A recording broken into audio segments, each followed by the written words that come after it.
केवल सवालों से चलता है? क्या देश केवल भाषणों से चलता है या जमीनी हकीकत से?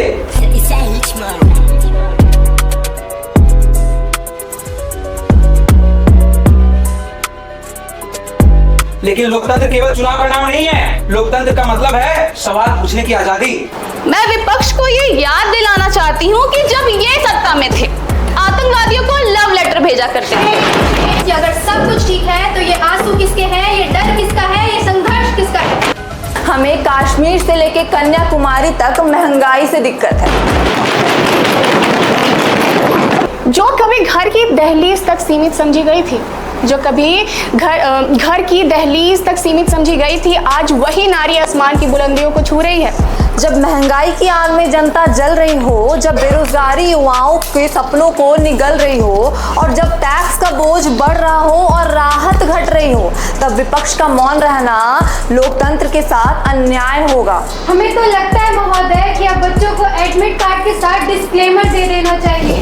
अगर सच बोलने से बहुत खराब होता है तो प्रॉब्लम सच में नहीं सरकार की सोच में। लोकतंत्र का मूल प्रश्न आज भी वही खड़ा है, क्या न्याय अदालत करेगी या बंदूक?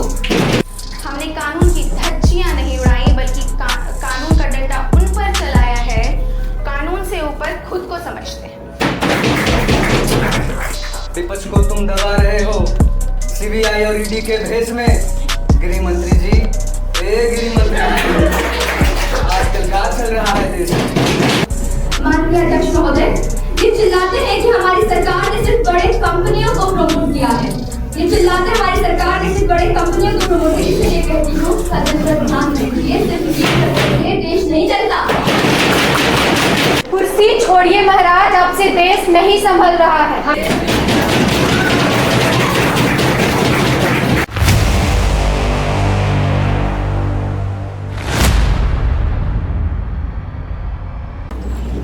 आइटम नंबर 114 विपक्ष से माननीय रूपाली जी, कृपया सदन में अपना सवाल प्रस्तुत करें। सवाल उनसे है जिनकी जिम्मेदारियां थी निभानी, मगर हर मोड़ पर मासूम बच्चों की ही हुई हानि। ये जो कागज के पन्नों पर नया अधिकार लिखते हैं, पूछो इनसे ये पेपर लीक के बाजार कितने में बिकते हैं। ऑनरेबल स्पीकर सर, आज मैं इस नो कॉन्फिडेंस मोशन का समर्थन करते हुए हजारों यूथ स्टूडेंट्स और उनके बेबस पेरेंट्स की आवाज बनकर खड़ी हूँ। अध्यक्ष महोदय, एजुकेशन किसी भी देश का बैकबोन होता है, लेकिन आज हमारा एजुकेशन सिस्टम खुद वेंटिलेटर पर चढ़ा हुआ है।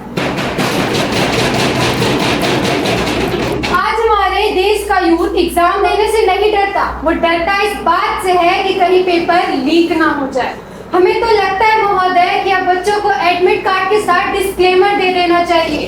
इस परीक्षा के सभी पात्र काल्पनिक है। पेपर लीक होने पर हमारी कोई जिम्मेदारी नहीं। हमारे महान नेता कह गए, युवा और students are the real asset and heritage of India. इन्हें संजो के रखना है। हमारी मंत्री महोदया ने इन्हें इतने अच्छे से संजोया है कि युवा सरकारी नौकरी की तैयारी काले बालों में करता है और नियुक्ति पत्र सफेद बालों में लेने जाता है। बात करें एजुकेशन सिस्टम की, तो मंत्री महोदया ने ऐसा सिस्टम बनाया है कि स्कूल कॉलेज की बिल्डिंग्स को देखो तो लगता है हड़प्पा की खुदाई चल रही है। छत से पानी टपक रहा है, दीवारों में दरारें हैं और हमारी मंत्री महोदया ढिंढोरा पीट रही है डिजिटल बोर्ड लगाने का। अरे हुजूर, जब छत ही गिर जाएगी तो डिजिटल बोर्ड क्या आसमान में टांगोगे? अध्यक्ष महोदय, हमारे एजुकेशन मिनिस्टर ने देश को ऐसी वर्ल्ड क्लास एजुकेशन दी है कि अब यूथ के पास बीटेक, एमबीए और पीएचडी की डिग्रियां तो है, लेकिन जब ये पूछते हैं नौकरी कहाँ है मैडम, तो मिनिस्टर साहिबा एक मोटी फाइल निकालती हैं और ऐसा जादूगिरी दिखाती हैं, लगता है पूरे देश को रोजगार मिल गया है।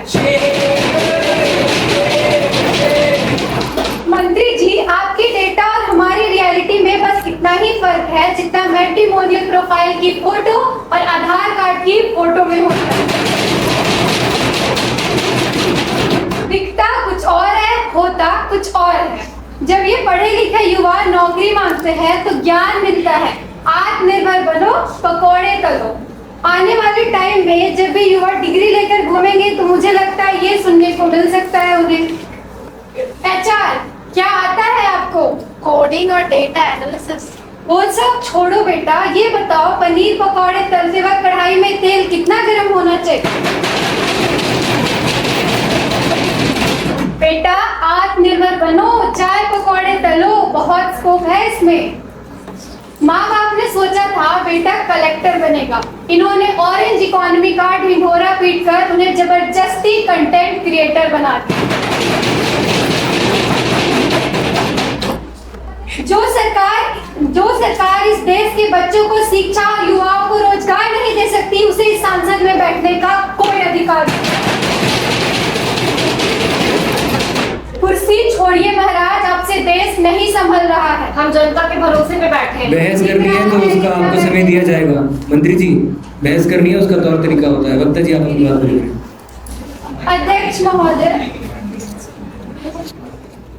अध्यक्ष महोदय, अब मैं माननीय सुश्री श्रेया जी से सीधा सवाल पूछने जा रही हूँ।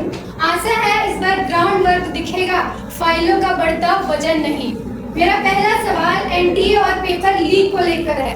महोदय, नीट जैसे प्रेस्टिजियस नेशनल एग्जाम्स में जो धांधली और पेपर लीक की खबरें आई, उसने 23 लाख हार्ड वर्किंग स्टूडेंट्स के फ्यूचर पर पानी फेर दिया। अध्यक्ष महोदय, ये कहती है युवा एग्जाम वॉरियर बने, लेकिन इनकी सिस्टम की कृपा से हमारे बच्चे आज लीक वॉरियर और कोर्ट वॉरियर बन चुके हैं।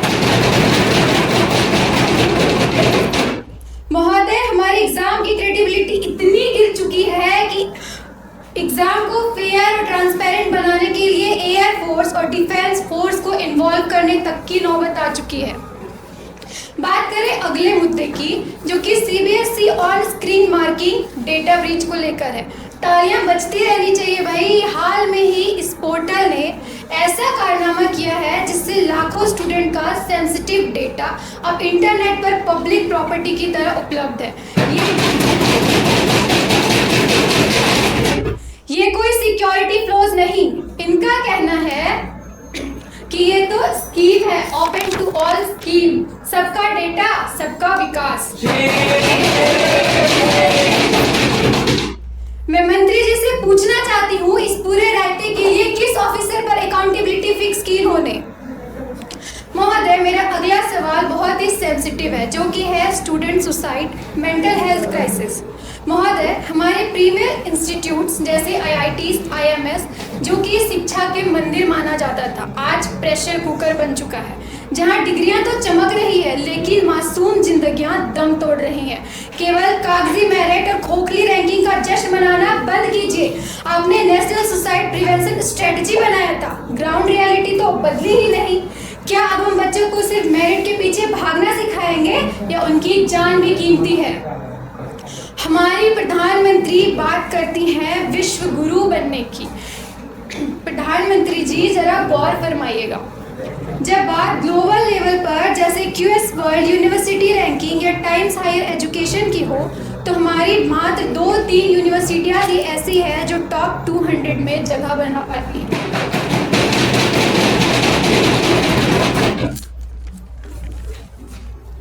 महोदय, मैं अपने सवालों का सिलसिला इस आखिरी और सबसे स्वादिष्ट सवाल के साथ खत्म करना चाहूंगी, जो है mid day meal scheme, the multi protein diet. सरकार ने कहा था बच्चों को न्यूट्रिशन देंगे, अब हमारे कॉन्ट्रैक्टर्स ने न्यूट्रिशन को थोड़ा ज्यादा ही सीरियसली ले लिया। रोज दाल चावल खाकर बच्चे बोर ना हो जाए, इसलिए मेन्यू में डेली सरप्राइज प्रोटीन ऐड करना शुरू कर दिया। कभी चिप्स की तरह कुरकुरी छिपकली, कभी मटन के स्वाद में चूहे, तो कभी क्रंची कीड़े।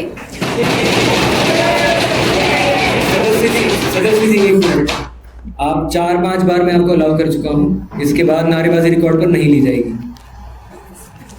आए दिन न्यूज में खबरें आती रहती है कि बच्चे खराब खाना खाकर हॉस्पिटल पहुंच रहे हैं। शायद मंत्री जी इम्यूनिटी टेस्ट करवा रही हैं, ये जांचना चाह रही है कि जो बच्चे चूहे छिपकली हजम कर गए, वो आगे चलकर बड़े स्कैम्स तो आराम से हजम कर लेंगे।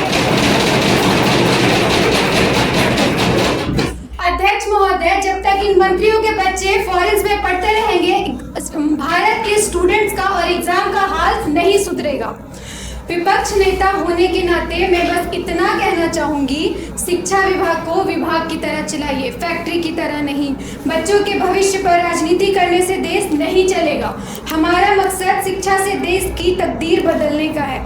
आइए इस राजनीति से ऊपर उठकर एक ऐसी बुनियाद खड़ी करें जहां हमारा कल का भारत सबसे आगे हो, सितारों से आगे जहां और भी है, अभी इश्क के इम्तिहान और भी है।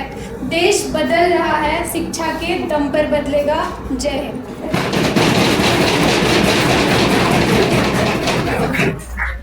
धन्यवाद रूपाली जी।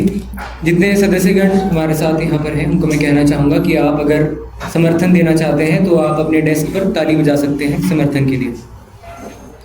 आइटम नंबर 115 शिक्षा मंत्री माननीय श्रेया जी, कृपया सदन में सवाल का जवाब दें। माननीय अध्यक्ष महोदय, जो विपक्ष के द्वारा अविश्वास प्रस्ताव रखा गया है, मैं उसका विरोध करने के लिए यहाँ खड़ी। एक पुरानी फिल्म है वक्त, जिसका एक डायलॉग है, जिनके खुद के घर शीशे के बने हों वो दूसरों के ऊपर पत्थर नहीं फेंका करते। सबसे पहले एनटीए और पेपर लीक के मुद्दे पर, जब ये ऑपोजिशन के लोग सरकार में थे और इनकी कुछ राज्यों में भी सरकार थी, तब के इनके कुछ कारनामे बताते हैं। सिगरेट के पैकेट पर लिख के सीधे नौकरी की सिफारिश आ जाती थी, और ये कोई छोटे मोटे नेता नहीं करते थे, मंत्री और मुख्यमंत्री के लेवल के लोग करते थे। ना पेपर करवाना ना लीक होना, सीधे पैसे लेके अपॉइंटमेंट करवा देते। और सुनिए, राज्य के मुख्यमंत्री के पास जब उनकी जाति के लोग ये कहने जाते थे हमें कुछ लाभ नहीं हो रहा तो हम आपके वोट बैंक क्यों बने रहे, तो जानते हैं मंत्री साहब क्या कहते थे कि 10वीं और 12वीं की परीक्षा का ठेका तुम ले लो। लो साहब, मिल गया लाभ। नकल और पेपर आउट एक इंडस्ट्री बन गई थी। इन सबको हमारी सरकार ने रोका है। मैं मानती हूँ कि कुछ खामियां हैं जिनको सुधारने पे काम चल रहा है। कुछ नहीं, बहुत खामियां हैं। अच्छा, लिखते हैं। सदन में गरिमा बनाए रखिए, गरिमा बनाए रखिए। पेपर लीक करने वालों पे सख्त कार्रवाई होगी, और ऐसी होगी जिसकी नाज़ीर दुनिया देखेगी। भारत तो देखिए पहले। गरिमा बनाइए, शांत रहिए हो आप। रहा है। माननीय मंत्री जी, आप अपनी बात पूरी करिए। नीट का पेपर वापस हो रहा है। एयरफोर्स को इसमें सहायता के लिए बुलाया गया है और प्रधानमंत्री इस पे खुद निगरानी रखे हुए हैं। ऐसी नौबत आ गई है कि अब प्रधानमंत्री का काम है एग्जाम। शशि जी समझाइए उन्हें। काम तो कर रही है, आप निकल है। आपका समय काट दिया जाएगा। वक्ता जी, आपका समय काट दिया जाएगा। जितना निर्धारित समय है उसके अंदर अपना खत्म कीजिए।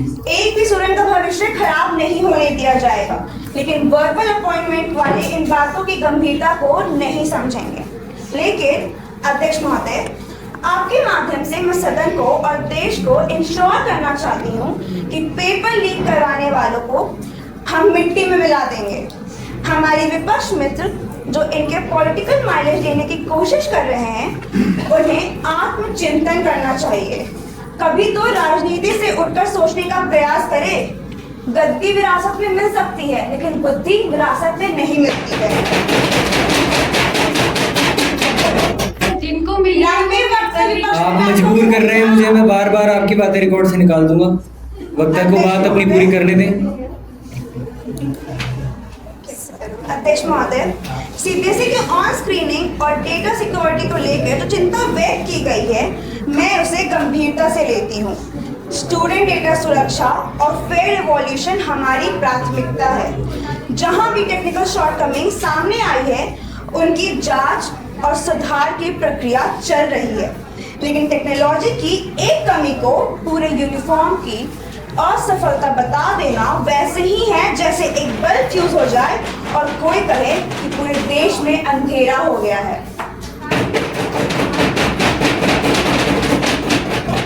मुझे आश्चर्य है कि विपक्ष ने ये नहीं कहा बल्ब क्यों चूज किया? इसलिए चूज हुआ क्योंकि एडिसन ने खुद बल्ब का आविष्कार किया था। इनकी मानसिक योग्यता से देश भली भांति परिचित है। अध्यक्ष महोदय, मैं स्पष्ट करना चाहती हूँ कि पीएम श्री स्कूल किसी विशेष वर्ग के लिए नहीं है।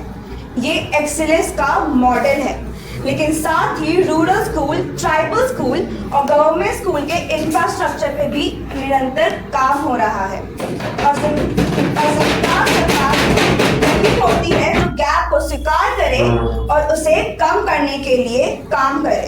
सिर्फ भाषण देने से गांव में लेबोरेटरी नहीं बन जाती और ना ही प्रेस कॉन्फ्रेंस से टीचर रिक्रूट हो जाते हैं। अध्यक्ष महोदय, विपक्ष के मित्र ड्रॉप आउट और मिड डे मील पर इतना चिंता जता रहे थे, मुझे लगा शायद वे पिछले 60-70 साल की भी जिम्मेदारी लेने वाले हैं। क्योंकि जब बच्चे टाट पट्टे पर बैठे, जब मिड डे मील में छिपकली और कीड़े मिलने की खबरें आती थी, तब शायद इनकी संवेदनाशील छुट्टी पर गई हुई थी। अध्यक्ष महोदय, सच्चाई ये है कि ड्रॉप आउट का काम सिर्फ स्कूल नहीं होता।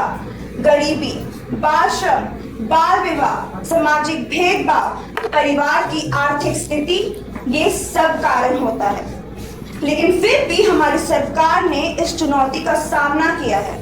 आज free text book, free uniform, scholarship, PM Poshan scheme, girl education initiative, direct benefit transfer के माध्यम से करोड़ों बच्चों को स्कूल से जोड़ा गया है। अध्यक्ष महोदय, कुछ मित्र मिड डे मील को सिर्फ एक भोजन समझते हैं, लेकिन हमारे लिए ये nutrition plus education plus social equality का मॉडल है। एक गरीब परिवार जब स्कूल आता है तो उसे सिर्फ किताब नहीं, पौष्टिक खाना भी मिलना चाहिए। यही कारण है कि मिड डे मील में एनरोलमेंट और अटेंडेंस दोनों बढ़ा है। हाँ, कहीं कहीं गुणवत्ता संबंधी शिकायतें आती है और मैं क्लियर करना चाहती हूँ, गलती मिलेगी तो कार्रवाई होगी, लेकिन कुछ आइसोलेटेड इंसिडेंट्स को पूरे कार्यक्रम की असफलता बताना वैसे ही है जैसे सड़क पर एक गड्ढा देखकर पूरे देश की हाईवे नेटवर्क फेल घोषित कर देना। गौर फरमाइएगा, भूखा बच्चा किताब नहीं पढ़ सकता और निराश बच्चा सपने नहीं देख सकता। इसलिए हमारी सरकार सिर्फ स्कूल नहीं बना रही, हम भविष्य बना रहे हैं। कुछ लोग आंकड़ों में कमियां खोजते हैं। हम उन बच्चों तक पहुंच रहे हैं जिनको कभी आंकड़ों में जगह भी नहीं मिली। अंत में मैं कुछ शब्दों से अपना पूरा भाषण को विराम देना चाहूंगी। आलोचना लोकतंत्र की ताकत है। सवाल पूछना जरूरी है, लेकिन हर जवाब सुनने का धैर्य रखना भी उतना ही जरूरी है। हमसे गलती होगी तो सुधारेंगे, कमी होगी तो दूर करेंगे, लेकिन देश के स्टूडेंट की भविष्य पर राजनीति करने की अनुमति किसी को नहीं देंगे। शिक्षा सिर्फ एक डिपार्टमेंट नहीं, रक्षा निर्माण का सबसे बड़ा आधार है और इस आधार को मजबूत करने के लिए सरकार पूरी प्रतिबद्धता के साथ काम कर रही है। धन्यवाद। जय हिंद।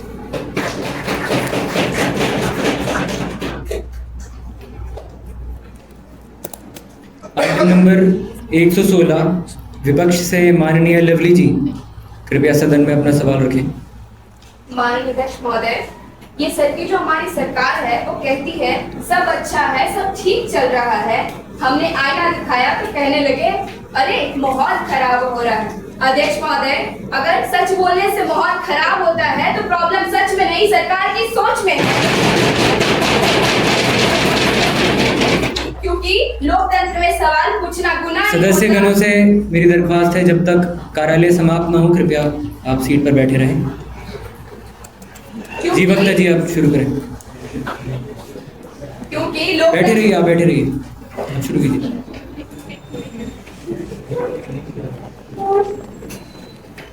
क्योंकि लोकतंत्र में सवाल पूछना गुनाह नहीं होता, लेकिन जवाब न देना शक जरूर पैदा करता है। इसलिए मैं सरकार के खिलाफ लाया गया नो कॉन्फिडेंस मोशन का पूरा समर्थन करती हूँ। वो कहते हैं सब ठीक है, हर मंजर कमाल है, हमने जरा सवाल क्या पूछ लिया, कहने लगे माहौल खराब है। अध्यक्ष महोदय, सरकार कहती है भारत विश्व गुरु बन रहा है, जरा गौर फरमाइएगा, विश्व गुरु। मैं पूछना चाहती हूँ, अगर हमारा भारत विश्व गुरु बन रहा है तो गुरु बनने से पहले क्या हमने अपने नेबरहुड का रिपोर्ट कार्ड देखा है? क्योंकि जो देश कभी नेबरहुड फर्स्ट पॉलिसी के लिए जाना जाता था, आज उसके ही पड़ोसी उनसे दूर हो रहे हैं। न नेपाल के साथ रिश्ते पहले जैसे रहे, न श्रीलंका के साथ समर्थन बना रहा। और अरे छोड़िए, जिस देश को हमने बनाया वो देश भी आज हमसे आंखें दिखाने की हिम्मत रखता है। और अगर पड़ोसी हमसे दूर हो रहे हैं तो विश्व गुरु का राह कहाँ से निकल रहा है? पड़ोसी की चिंता तो आपको होगी। व्यक्तिगत हमले ना करें।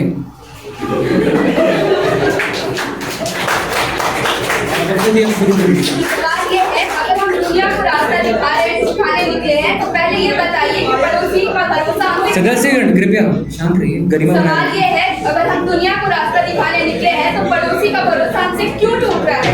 आज हम ग्लोबल लीडरशिप का दावा कर रहे हैं, तो आज रीजनल लीडरशिप में दरार क्यों है? माननीय अध्यक्ष महोदय, मैं कुछ रोशनी G20 समिट में भी डालना चाहूंगी। G20 समिट के दौरान पूरी दुनिया की नजर भारत पर थी। सरकार ने इसे अच्छी ऐतिहासिक उपलब्धि बताई। मैं भी मानती हूँ कि G20 भारत के लिए बड़ा मौका था, लेकिन देश पूछ रहा है G20 चमक के बाद भारत को एग्जैक्टली क्या स्ट्रेटेजिक एडवांटेजेस मिले? क्या हमारा ट्रेड इंटरेस्ट बढ़ा? क्या पड़ोसी ज्यादा करीब आ गए? क्या ग्लोबल कॉन्फ्लिक्ट्स में भारत का मीडिएशन रोल बढ़ रहा है? या सिर्फ G20 सिर्फ एक हेडलाइंस बनकर रह गई है? सिर्फ तस्वीरों से इतिहास नहीं लिखी जाती, सिर्फ हेडलाइन से विश्वास नहीं जीती जाती। विदेश नीति की असली सफलता तब मानी जाएगी जब भारत के हित में हर फैसला नजर आएगी।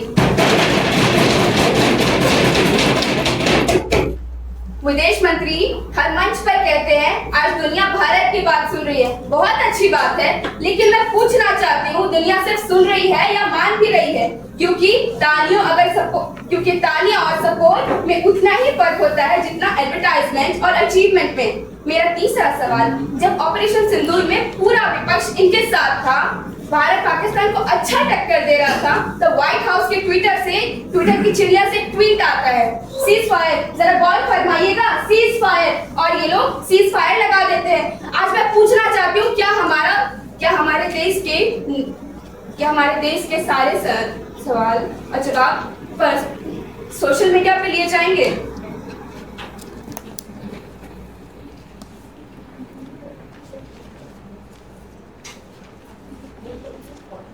माननीय मंत्री जी, विदेश नीति नेटफ्लिक्स की नहीं है। जो ट्रेलर अच्छा हो तो फिल्म अच्छा मान ले। डिप्लोमेसी हैशटैग से नहीं, आउटकम से जज होती है। पासपोर्ट पर स्टाम्प पढ़ने से देश बड़ा नहीं होता, भारत का प्रभाव पढ़ने से होता है। सरकार हेडलाइंस बनाती है, विपक्ष ग्राउंड रियलिटी पूछता है। अध्यक्ष महोदय, आज हमारा अविश्वास किसी व्यक्ति से नहीं, हमारा अविश्वास उस सोच से है जो प्रचार को आलोचना समझती है, जो कैमरा को गवर्नेंस समझती है, जो सवालों को विरोध समझती है और जवाबदेही से बचना चाहती है। हकीकत की जमीन पर जब सवाल उतरते हैं तो नारों की महल अक्सर बिखरते हैं। अध्यक्ष महोदय, आज मैं किसी व्यक्तिगत के खिलाफ नहीं हूँ, बस देशवासियों की टूटी हुई उम्मीद के खिलाफ हूँ जो कई नागरिकों के हैं। हमें नारे नहीं जवाब चाहिए, हमें तस्वीर नहीं हिसाब चाहिए। जो देश के हित में है वही सरकार चाहिए।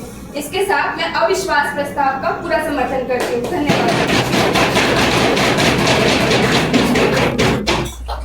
धन्यवाद लवली जी। आइटम नंबर 117, विदेश मंत्री माननीय आदित्य जी, कृपया अपना पक्ष सदन में रखें। Honorable Speaker, in today's world, foreign policy is often discussed by those who have never negotiated, and diplomacy is judged by those who have never practiced it. But fortunately for India, our foreign policy is based not on voices but on national interest. आज मैं अपने मंत्रालय के कामकाज का ब्यौरा देने के लिए और विपक्ष के सवालों का जवाब देने के लिए जा रही हूँ।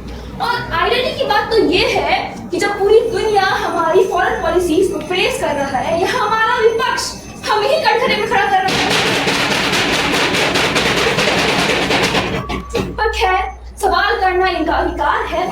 देना हमारा डेमोक्रेटिक ऑब्लिगेशन। ऑनरेबल स्पीकर, अगर बात ट्रेड या क्रूड ऑयल की हो रही है तो मैं इन्हें याद दिलाना चाहूंगी कि क्रूड ऑयल प्राइसेस नई दिल्ली में डिसाइड नहीं होते। पूरी दुनिया को पता है कि वॉर चल रहा है और इसका प्रभाव पूरी दुनिया पर पड़ रहा है। जब भी कोई इंटरनेशनल कॉन्फ्लिक्ट होता है तो चीजें ऊपर नीचे हो जाती हैं, तो नेचुरली इसका असर इंडिया पे भी पड़ना ही था।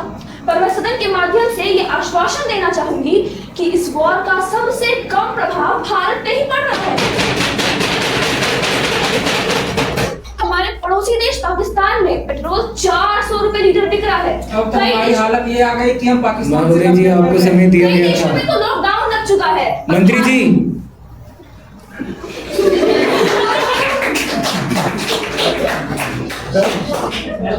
पर भारत ने इस परेशानी को बहुत ही मैच्योरली हैंडल किया। इसके अलावा ऑनरेबल स्पीकर, हम पर एलिगेशन लग रहा है कि हम अमेरिका के प्रेशर में आ जाते हैं। प्रेशर में आना क्या होता है मैं बताती हूँ। पाकिस्तान प्रेशर में आके अपना प्रधानमंत्री बदल दिया। वेनेजुएला के राष्ट्रपति को रातों रात उनके घर से उठा लिया गया। पूरे मिडिल एशिया में अमेरिका की प्रॉक्सी गवर्नमेंट बन गई, पर हमारी सोवरेनिटी अभी मेंटेन है। हमारी स्ट्रॉन्ग फॉरेन पॉलिसीज बिल्कुल स्ट्रॉन्ग खड़ी है, जिसमें रशिया और चाइना जैसे देशों के साथ बाइलैटरल और मल्टीलैटरल ट्रेड्स भी आते हैं। ये हमारी विपक्ष तो ऑपरेशन सिंदूर के समय भी कह रही थी कि हम अमेरिका के दबाव में आकर सीज फायर कर रहे हैं, पर अब जब अमेरिका के राष्ट्रपति ने स्टेटमेंट दे दिया कि अगर सीज फायर नहीं होता तो हमारे पाकिस्तान के प्रधानमंत्री मारे जाते। अरे इनकी तो परेशानी यही है कि हम इनकी तरह पाकिस्तान को लव लेटर्स नहीं भेजते,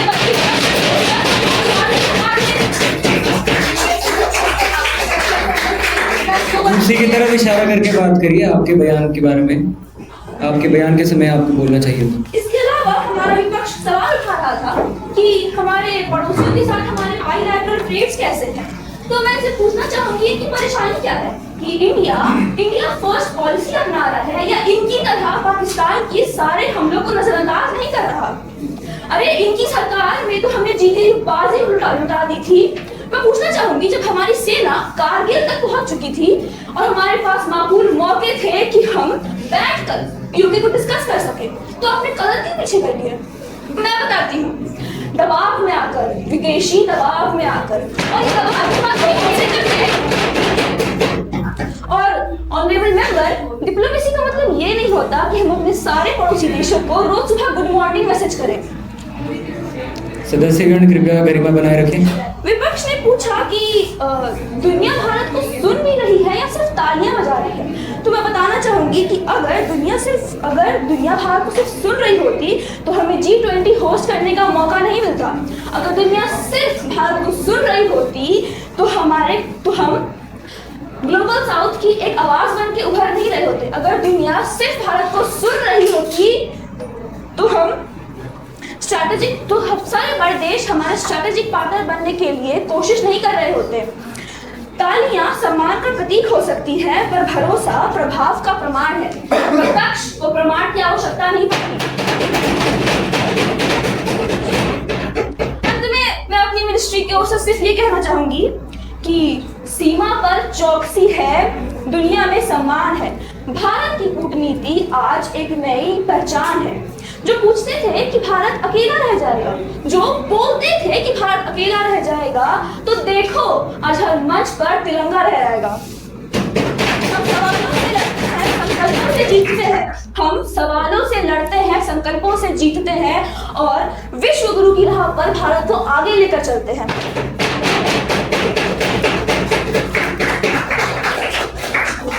सदस्यगण, आपको समर्थन दिखाना है तो कृपया अपने टेबल पर ताली बजाएं। गरिमा बनाए रखें।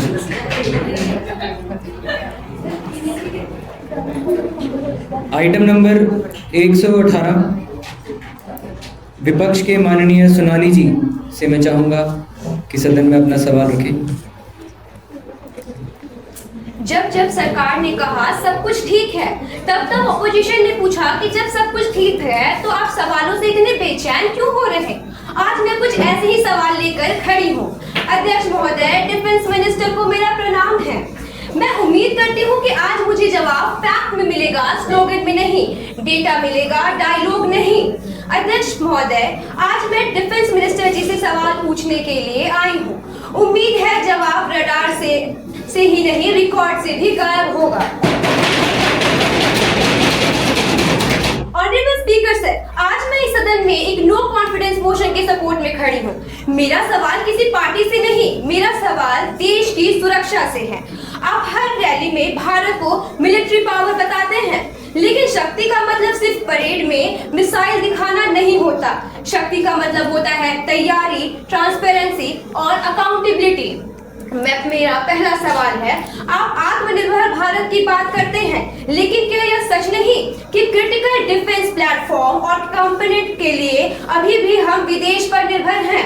अगर सप्लाई चेन रुक जाए तो क्या हमारी तैयारी पर प्रभाव नहीं पड़ेगा?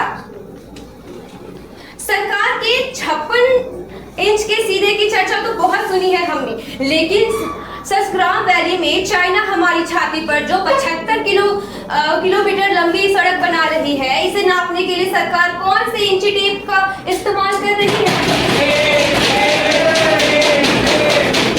हमारी सरकार की रक्षा कूटनीति वाकई बहुत अद्भुत है।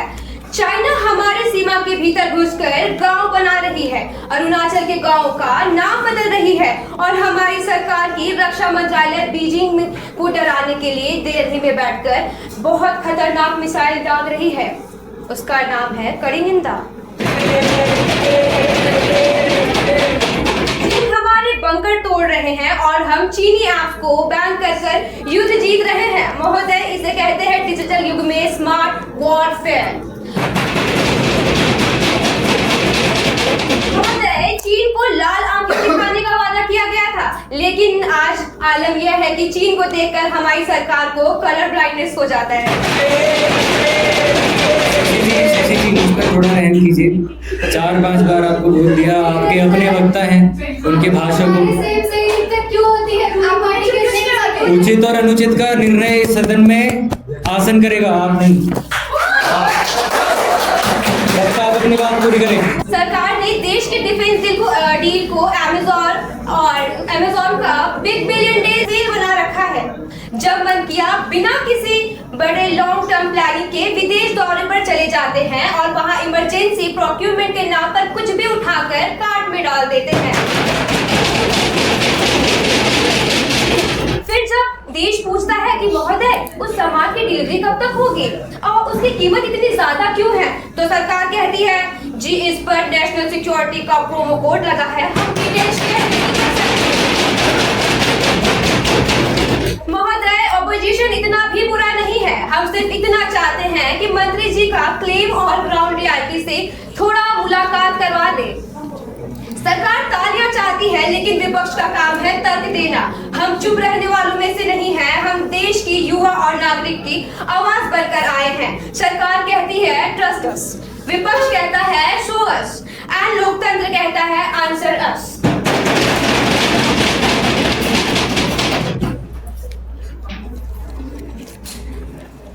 आइटम नंबर 119, रक्षा मंत्री माननीय क्रिस्टी जी सदन में अपना पक्ष रखें। ऑनरेबल स्पीकर सर, विपक्ष के मेरे दोस्तों का सेना के प्रति अचानक ज्यादा प्रेम देखकर मेरी आंखों में आंसू आने ही वाले थे कि मुझे याद आ गया कि ये वही लोग हैं जो सेना के हर चीज पर प्रूफ मांगते हैं। सर, इनका कहना है कि 4 साल की ट्रेनिंग से युवा कमजोर होगी और यूथ का भविष्य अंधेरे में चला जाएगा। इनके लिए बस 2 लाइनें कहना चाहती हूँ। हवाएं करती रहेंगी जो फैसला रोशनी का, हवाएं करती रहेंगी जो फैसला रोशनी का, वो चिराग कोई और होंगे जो तावीज बनकर बॉर्डर पर बैठे हैं हमारे जवान, उन्हें बुझाने वाले हाथ कोई और होंगे। स्पीकर सर, आजकल का युद्ध एल्गोरिथम और टेक्नोलॉजी पर चलता है, लाठी डंडों से नहीं। हमें एक ऐसी सेना चाहिए जो लीन, यंग और टेक से भी हो। अब थोड़ा डेटा का टॉनिक भी अपनी विपक्ष टीम को दे ही देती हूँ। इस स्कीम के बाद हमारी आर्म फोर्स की एज 32 साल से घटकर 26 साल तक आ जाएगी। रही बात उनके फ्यूचर की, तो सरकार ने सीएपीएफ में 10% रिजर्वेशन फ्रीज की है और 4 साल बाद उन्हें 11 लाख का टैक्स फ्री सेवा निधि पैकेज भी दिया जाएगा। जो नौजवान 22 साल की कड़ी ट्रेनिंग और देशभक्ति का जज्बा लेकर बाहर आ रहा है, उसे आप लोग बेरोजगार कह रहे हो। सर, एक अग्निवीर जब बाहर आएगा ना, तो वो कभी किसी के सामने हाथ नहीं फैलाएगा। वो खुद अपने पैर पर खड़ा होकर 4 नई कंपनियां खोलेगा और दूसरों को भी नौकरियां देगा।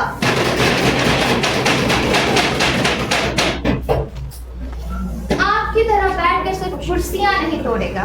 कल्पना के आधार पर आपने पॉलिसी बना दी। गरिमा बनाए रखें।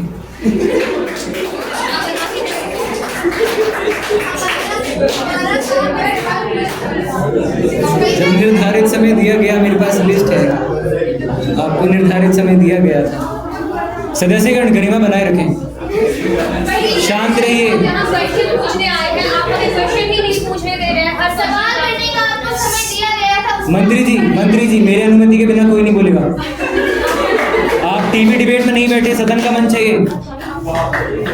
स्पीकर सर, अब इनके दूसरे सवाल पर आती हूँ। इन्होंने जो चाइना बॉर्डर को लेकर लगाया है, पूछ रहे हैं दुश्मन चौकियां बना रहा है और क्या हम डरते हैं? सर, डर विपक्ष पार्टी के दोस्तों की ही घर की खेती है, हमारे नहीं। उनके इस डर पर मुझे एक पुरानी शायरी याद आती है। हम खामोश हैं तो बस देश की अमन और शांति के लिए। हम खामोश हैं तो बस देश की अमन और शांति के लिए, वरना समुद्र को भी पता है हमारी लहर की ताकत क्या है।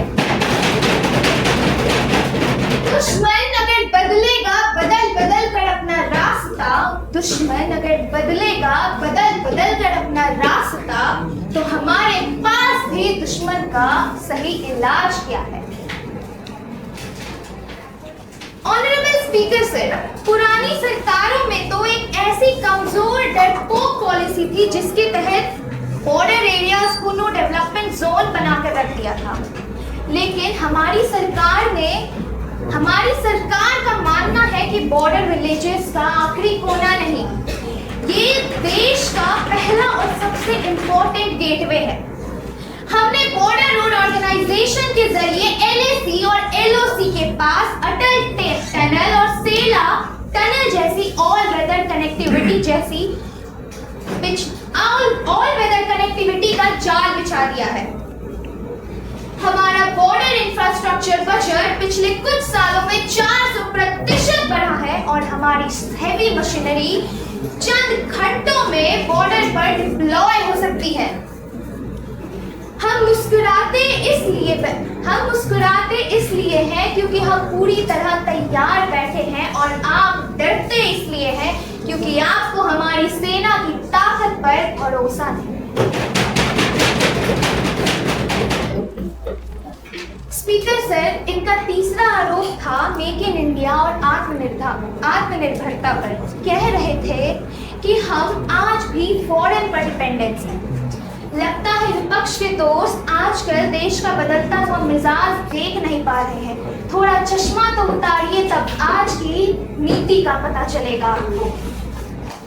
उनकी इस अधूरी जानकारी पर एक बड़ा मजेदार शेर है, नाच न जाने आंगन।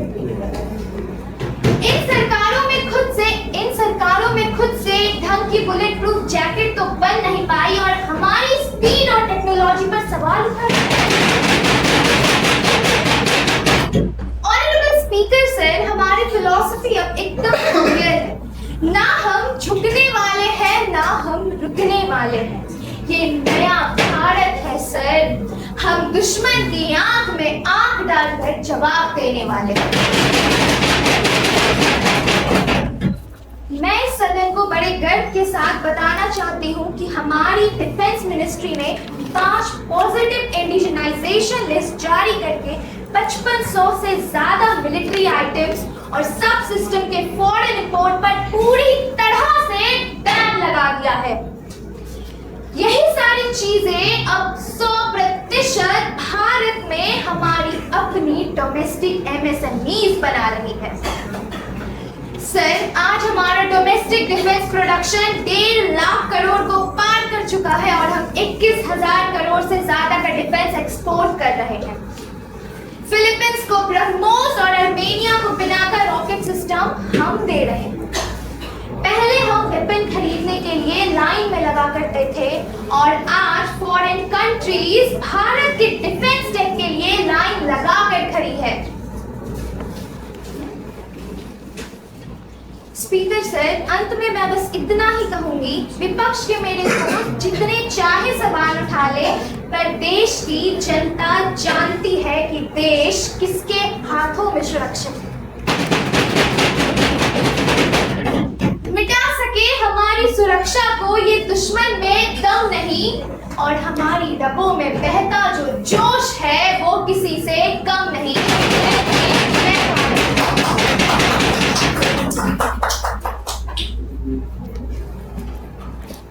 आइटम नंबर 120, विपक्ष की ओर से माननीय श्रेया जी सदन में अपना सवाल रखें।